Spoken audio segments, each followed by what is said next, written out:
Hi, beautiful people. Welcome back to the One Freedom Formula. Today, I have Mark Stavels with me. Okay, he is an award-winning clinical hypnotherapist.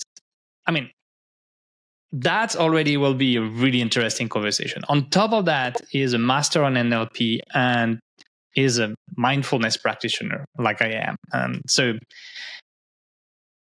I'm not going to go into details on everything that he does, from helping people stop smoking, losing weight, just rebuilding their life, confidence, so many there. So let's welcome the man. Hi, Mark. Pleasure to have you with me today. Hi, thank you for having me. It's a pleasure to be here. Yeah. So, Mark, before we go into, the freedom part, what made you become an hypnotherapist? Because this is not like a common profession.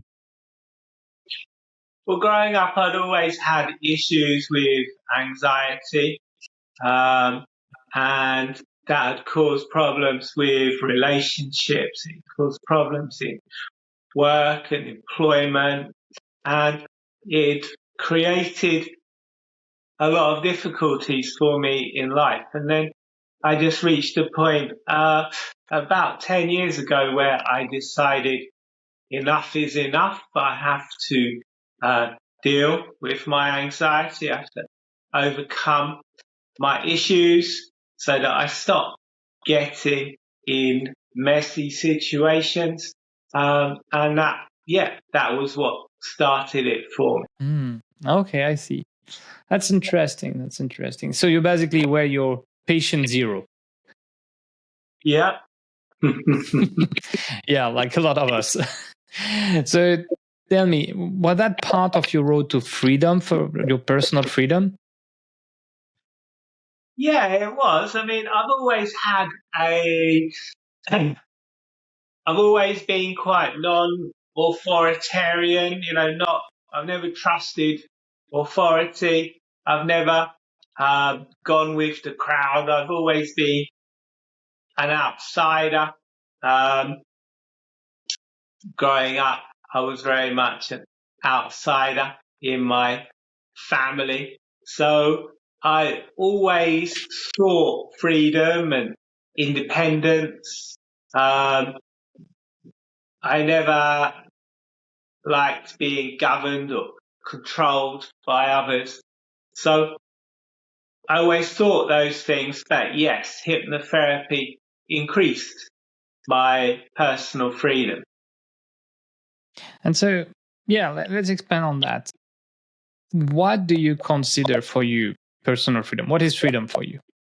Freedom for me is being able to do whatever you want, as long as it doesn't affect anyone else, when you want to do it. Like right now, I am in Batumi in Georgia, which is, not where I come from. I come from England. I've been traveling for about 4 years now.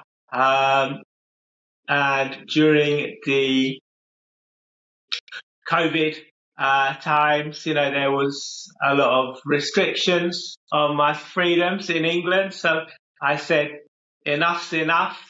And I went to a more freer country. And yeah, I've been traveling ever since. Oh, nice. How many countries have you lived in? I don't know, about 12, I think. And what is your favorite one? Because I've lived in several myself, so I'm really curious. What is your favorite one? Croatia, probably Croatia. Montenegro is quite nice as well. But yeah, I think Croatia it's got, beautiful scenery, beautiful mountains, nice beaches, warm water in the summer, and the people are very friendly. Yeah, I've heard a lot of people saying that, like Croatia. I've never been to Croatia yet. That's on my list. But yeah, I've a lot of good things for this country. But let's continue on that. So you've basically expatriated yourself. It was like, okay, I'm going out. I'm done with that. Let me live my life. And you have started this hypnotherapy, NLP mastering, mindfulness. What was the process of that? Well, when I first started trying to overcome my own issues with anxiety, I didn't want to talk to anyone about my problems. I didn't like the idea of counselling. I tried counselling previously when I got divorced, but I didn't feel that I had any kind of rapport with the counsellor. I didn't find it very beneficial for me. And I had all kinds of crazy stuff going on in my head, so I didn't want to talk to anyone. I was worried they'd, say I was schizophrenic and lock me up. So I started looking for hypnosis recordings on YouTube, and that they helped me. Like I say, I had a lot of anxiety and I grew up with a lot of dysfunction. And when a child experiences trauma, the emotional part of the brain, the amygdala, increases in size, the thinking part of their brain decreases in size, making them more prone to issues with emotional regulation. The more a person takes time to relax, the easier it becomes to relax. So hypnosis is a very relaxing state.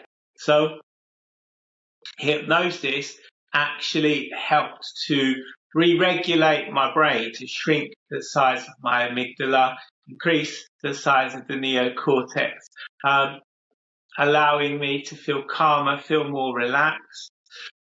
And so, I just started listening to hypnosis recordings for a couple of years. I saw, lots of benefits for me. And I still felt kind of lost. I didn't know what I wanted to do for a living. I was doing online marketing, SEO, and I wasn't enjoying that anymore. So I started looking for new career options, and I actually listened to a hypnosis recording one day to help me try and find new career options. And I decided, well, I can do this. I can be a hypnotherapist.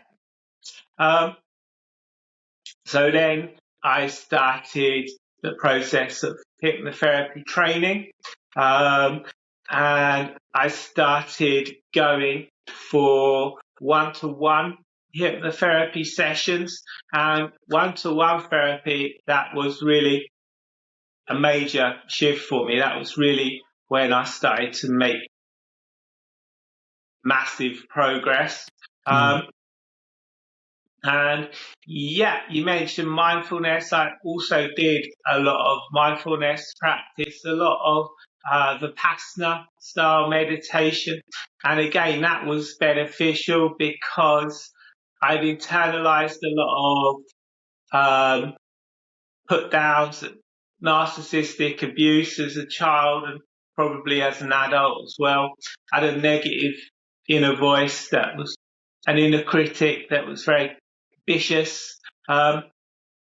Mindfulness and hypnosis enabled me to see that voice as separate from myself and to start to be able to, ignore it.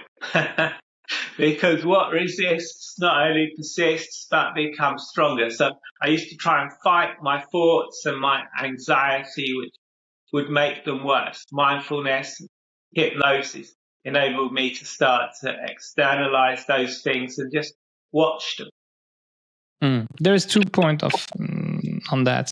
The first one is I think not a lot of people realize what you just said about amygdala and decrease the amygdala and growing the cortex. This is part of a process of a brain. It's like physical process. It's not just, a chemical process. It's a fully functional process. But part of it is also what we call the neuroplasticity, which is the fact that our brain can rewrite itself. And that's why mindfulness, hypnosis works so well, is because it's work on that same circuits. But one thing that I heard, I think it was yesterday or today, I don't remember, which was interesting, is an hypnotherapist said hypnosis is actually only self-hypnosis. In the sense are the people hypnotize themselves inside by rewriting their consciousness. What do you think about that?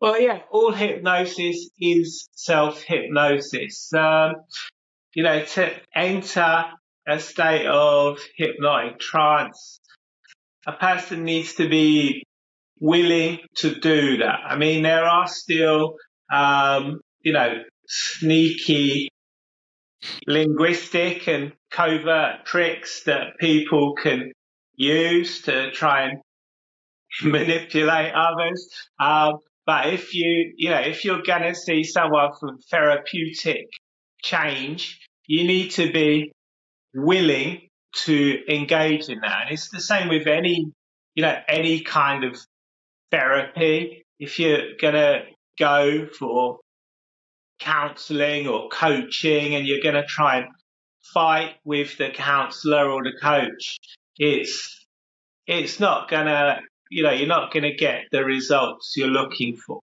As I tell people, hypnosis isn't something I do to you, it's something I do with you. And hypnosis is a focused state of attention. Everyone experiences hypnosis several times during the course of a day, when they're driving a car, when you get to your destination and don't remember the journey. That's hypnosis. Or watching TV, zoning out, losing track of time. That's hypnosis. So, yeah, it's fair to say that all hypnosis is self-hypnosis. But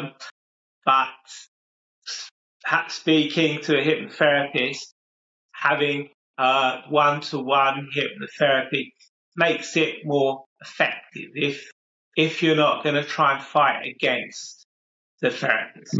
Yeah, I think that's a bit like coaching. There is a big misconception about coaching that a lot of people think coaching is giving you advices, and I emphasize when I say advices to the end, because it's a bit like vices.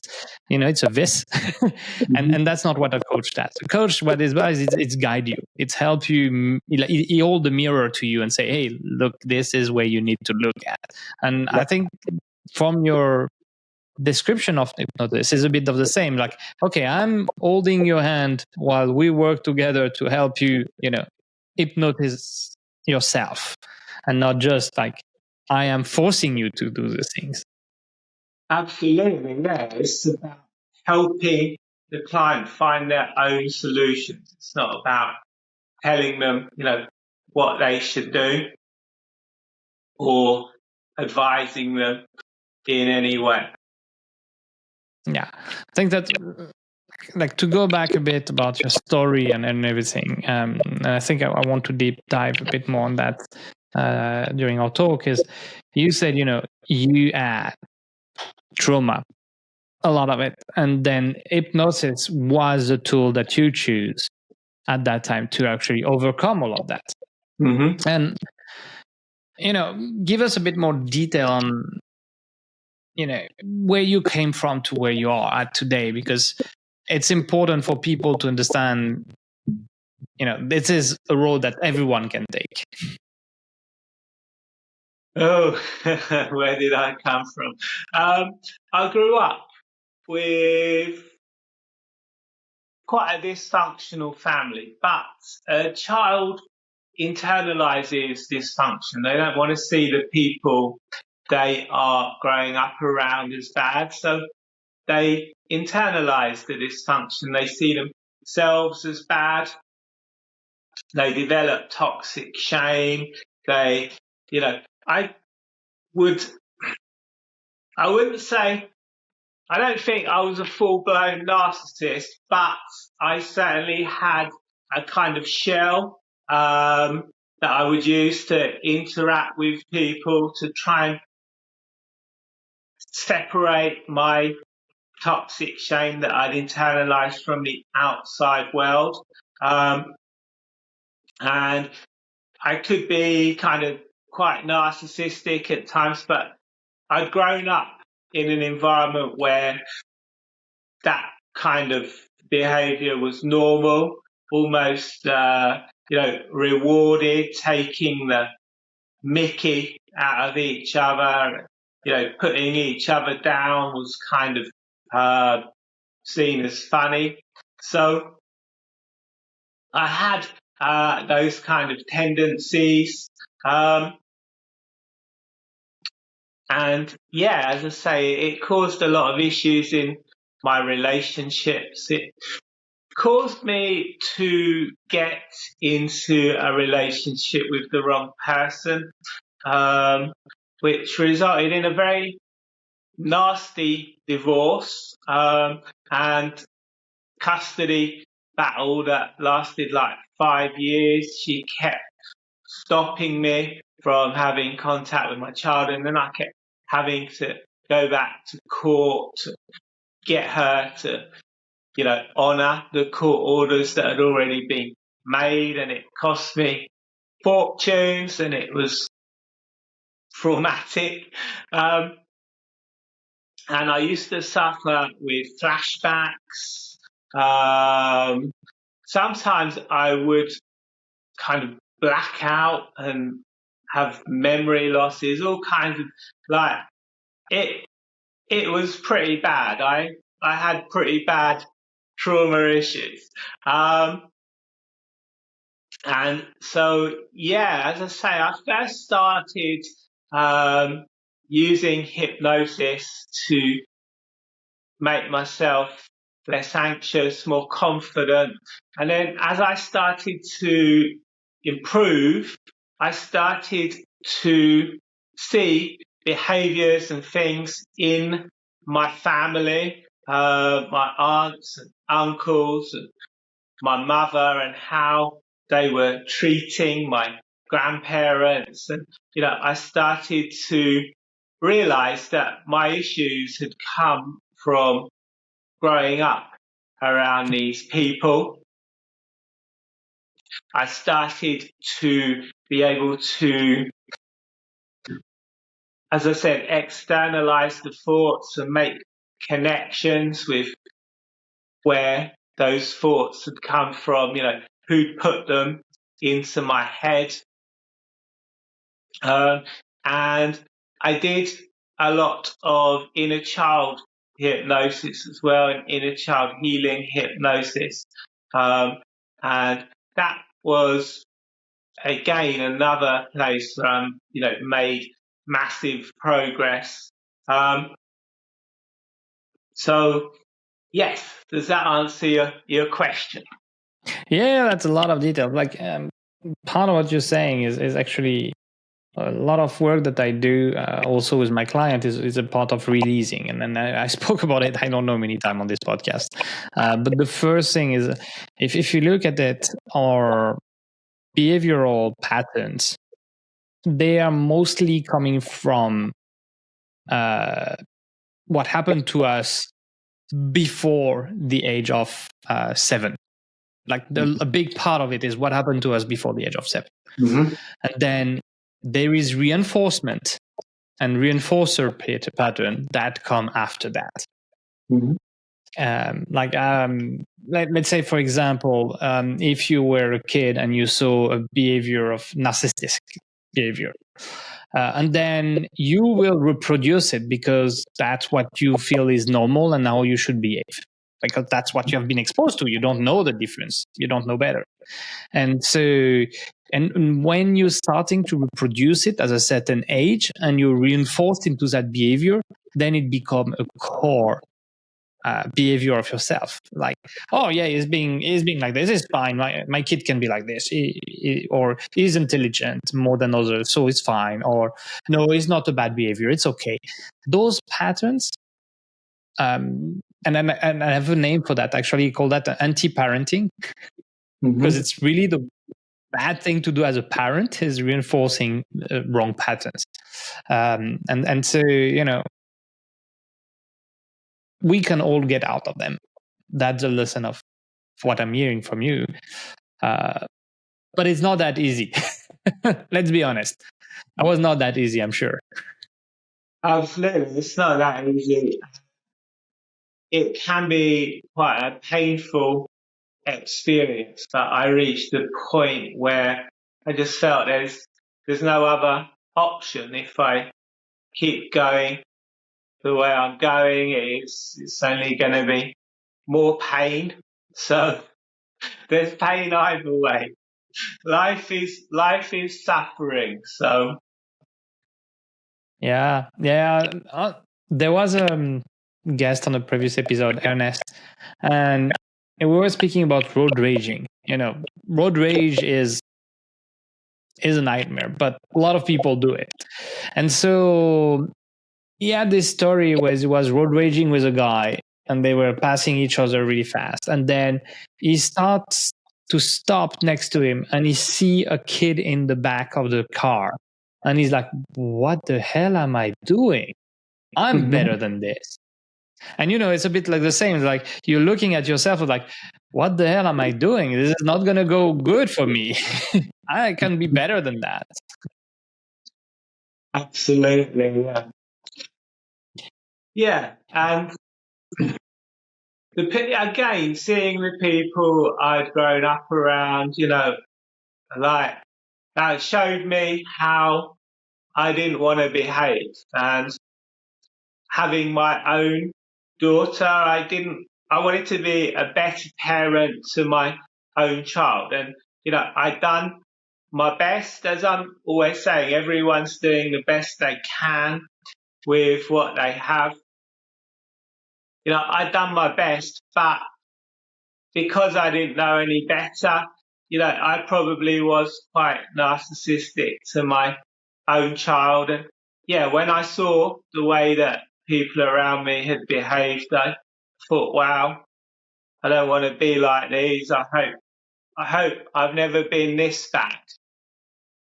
Yeah, that's it's one of the things, there is always the people speaking about generational trauma and how it goes up and down. Mm-hmm. But the consciousness of wanting to be a better parent, it's already progress. It's already a lot of things that you can do differently. And the parenting, let's be honest, parenting has become a lot more developed as a research and science-based discipline than it was 40, 60 years ago. We know much better how to parent than our parents did, our grandparents did. And so, as you said, we all have our baggage. We all do the best we can. But I think, looking at people like you, looking at the field, for me, that make me hopeful. That make me hopeful that we're going to do better. Yeah, absolutely. That's what I tell my clients, that inner child work isn't about blame. It's not about blaming parents because they can blame their parents. They can blame their parents, and it's just not gonna get anyone anywhere. Inner child work is about becoming a good enough parent to yourself, and a good enough parent provides unconditional love, unconditional acceptance. Child's going to know that they'll get their needs met no matter what. So inner child work is about giving that to yourself and reparenting yourself. Yeah, one of the things that I discovered when I did some inner child work and also try to provide to my son is one of the most important components for the development of a human is security, in the sense of feeling safe. Even when they are doing things that are not always safe, they need to be feeling safe. And I think, when you reparent yourself, that's one of the things that you're building for yourself. You're saying confidence, but confidence also comes from the feeling of being safe with yourself. Absolutely, yeah. And trusting your own ability, trusting yourself to, no matter what happens, I'm good enough, I'll be able to deal with it. Having that kind of attitude, I think that is confidence, and that also leads to freedom. That leads to people being able to make choices based on, where they want to go, rather than being afraid to make those choices because they're unsure of the outcome. Yeah, I agree with that. And if we look at inner child work, what is your favorite exercise that you like to do with your clients? There's many. Writing letters to the inner child, writing letters, dear little me, I love and accept you, whatever you feel your inner child needs to hear. I tell people not to try and think about what they're writing, to just let their hand flow and write whatever's necessary or whatever they feel they needed to hear as a child. And then to finish the letter with, dear big me, to reconnect with the inner child. And we do that on my inner child program. We do that for all ages of the inner child, from infant to adolescent, because, you need different things at different times in your life. Yeah. What you're saying is interesting, the 4 stages, because it's also part of the brain development pattern. So, I'm sure you have studied that, but when you look at the, how can I say, the neuroplasticity and neurodesign of the brain, various stages at different ages. And one of the things that most people don't realize, for example, my son speaks French, English, Chinese. He speaks 3 languages. And he knows some word of Indonesian. Because when he was before 4 years old, he was already speaking some French and some Chinese, and he was exposed to both. And kids who are exposed to languages before 4 years old, they basically have this proportion of learning languages faster and easier, because their brain plasticity modeled the language deeply to the core of their growth development. So that's the same with pattern, and behaviors. So when you reconnect those ages into how do child act and feel, you actually see those four quadrants. Yeah. The neuroplasticity is at its highest when you're in that imprint period up until the age of 7. After that, it starts to drop off. But as you say, with exercises, hypnosis, we can still start to make those changes to the brain, to a person's neuroplasticity. Yeah, the brain is beautiful for that. It's like the neuroplasticity is not something that actually stops ever.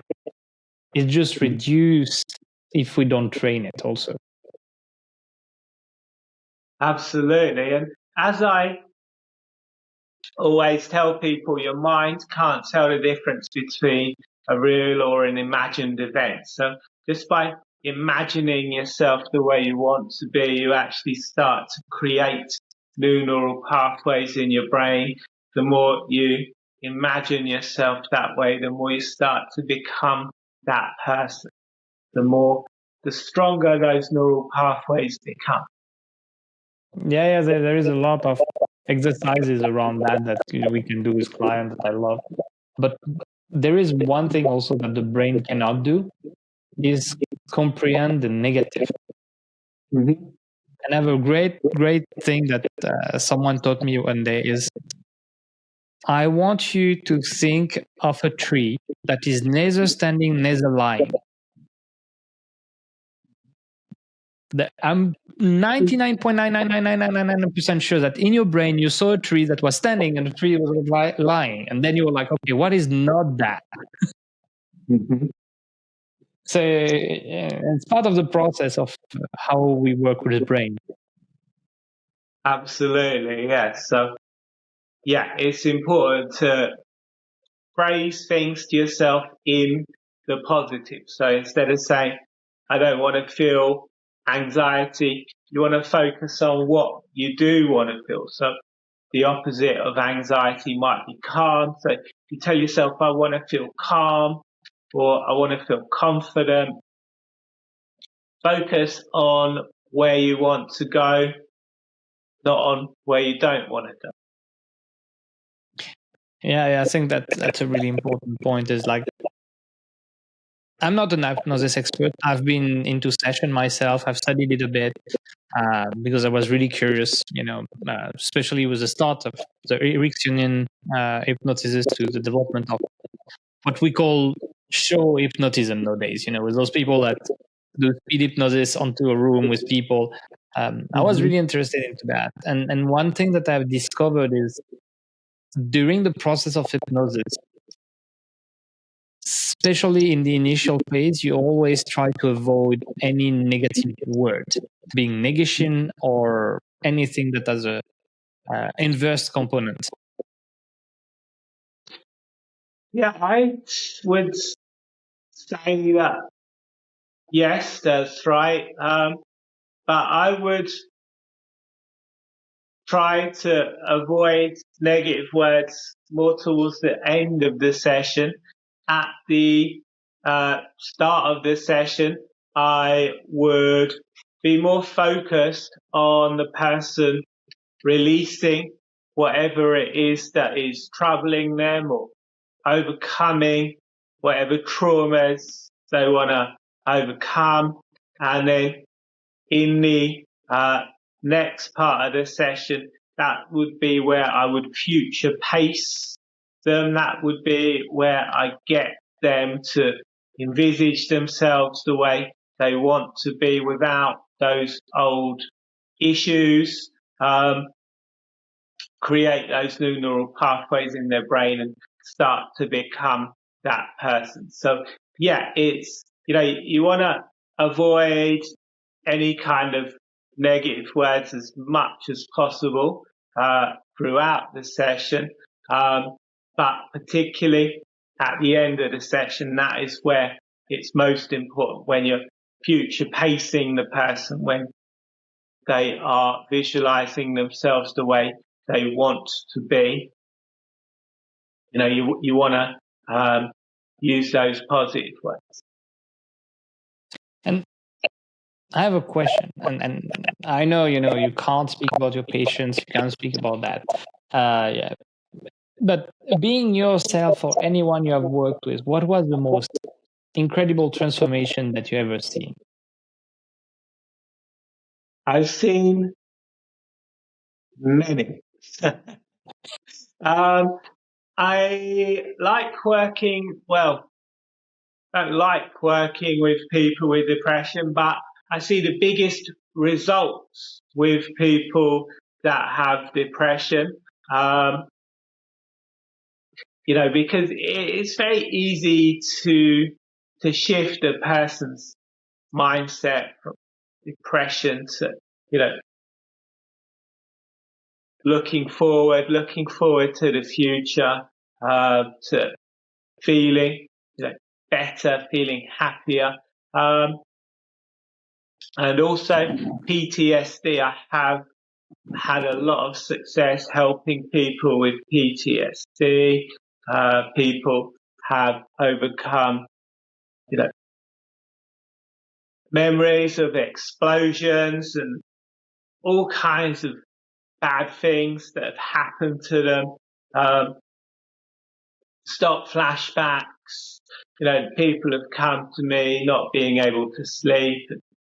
Said, well, after our session, Mark, I slept for the first time in 2 years. Or they've come to me with phobias that have been caused by traumatic incidences, such as the smell of petrol, not being able to put fuel in their own car, and then, saying, well, after our session, I was able to drive to the petrol station or gas station, whatever you call it where you are, and put fuel in my car. It's the first time I've been able to do that since the incident.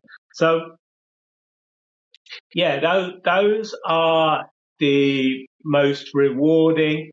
Those are, where you can see the most profound change.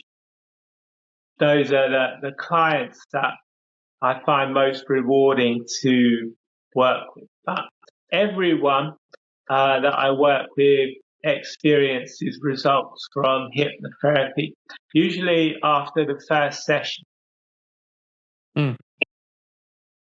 Yeah, that's one of the things is the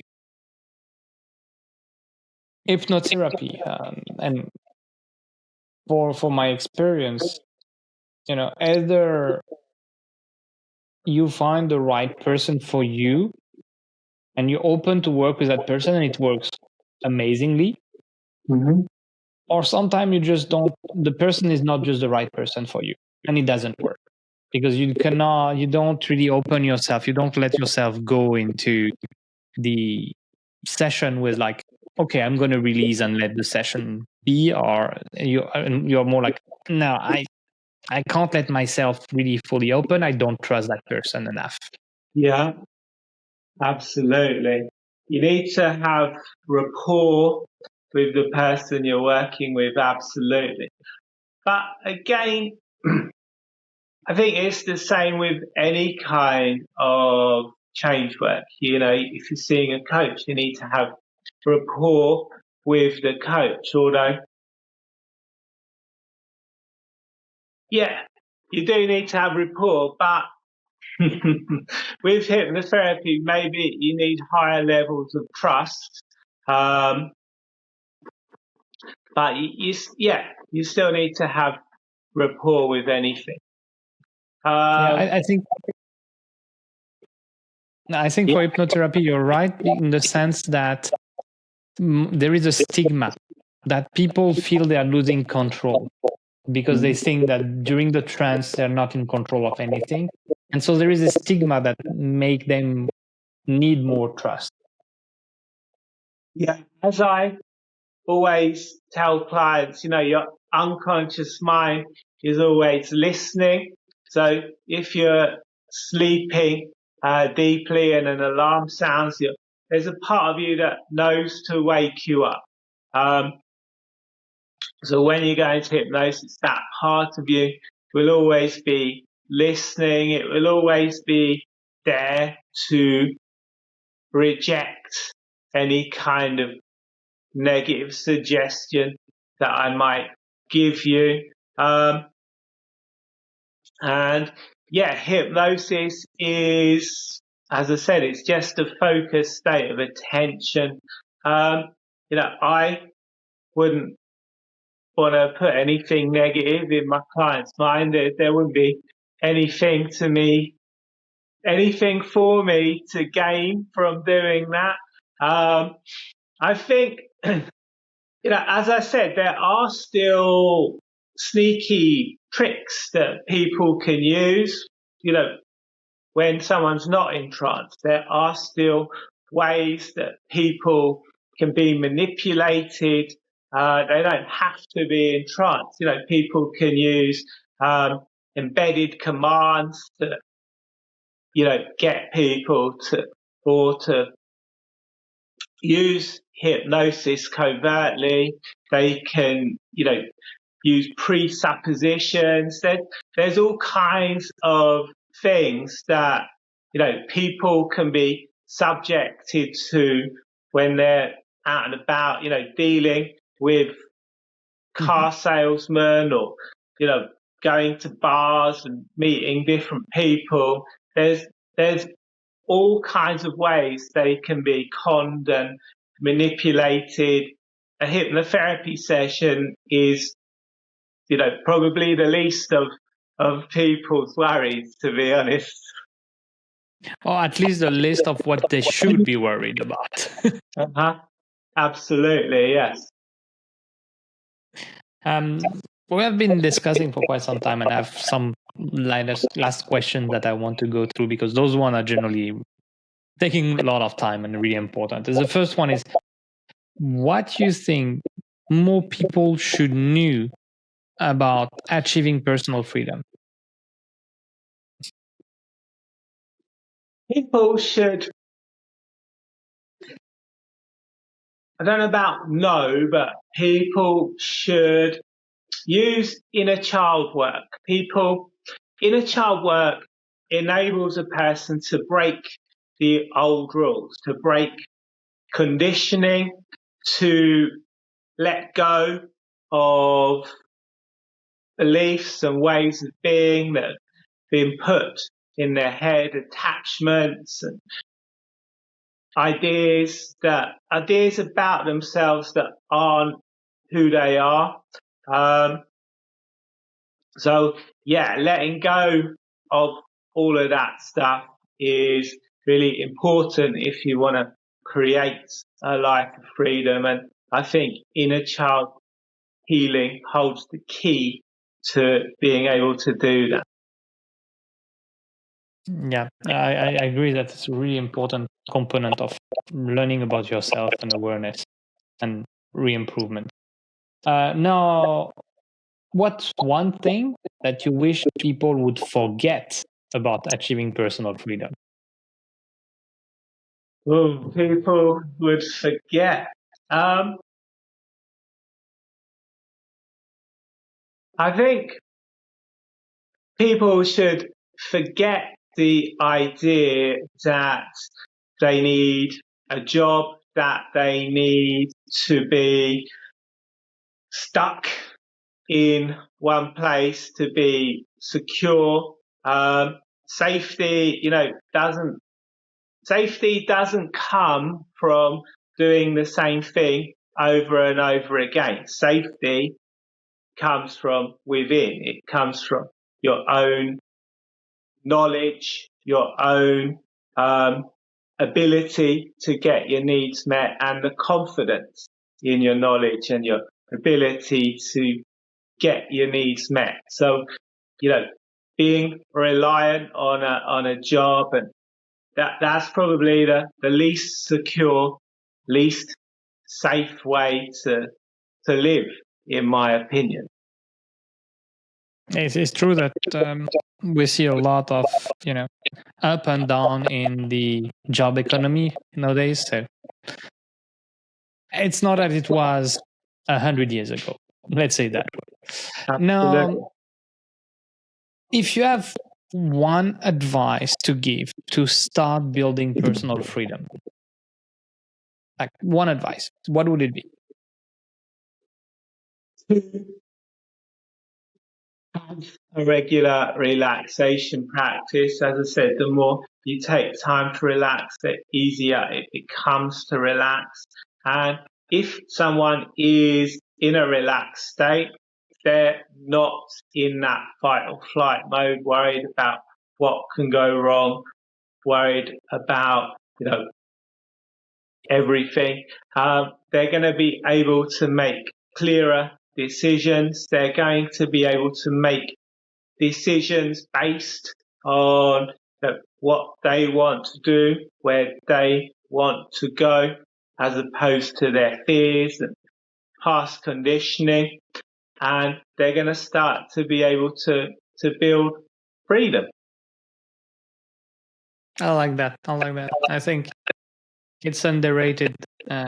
People in a hustle culture, and as being an entrepreneur, I know what hustle culture means often. Forget that relaxing is important for your mental health, for your physical health, for your clarity, for your freedom, for everything. Well, yeah, Absolutely, it's essential. it's such a thing that is simple but forgotten. Mm-hmm. So, Mark, really thank you for today for this podcast. I really enjoyed this conversation. Uh, I will put your website, social media down on the comments so people can directly access that and go to you. And really, again, thank you for your time. Thank you. Thank you for your time. Thank you for having me on your show.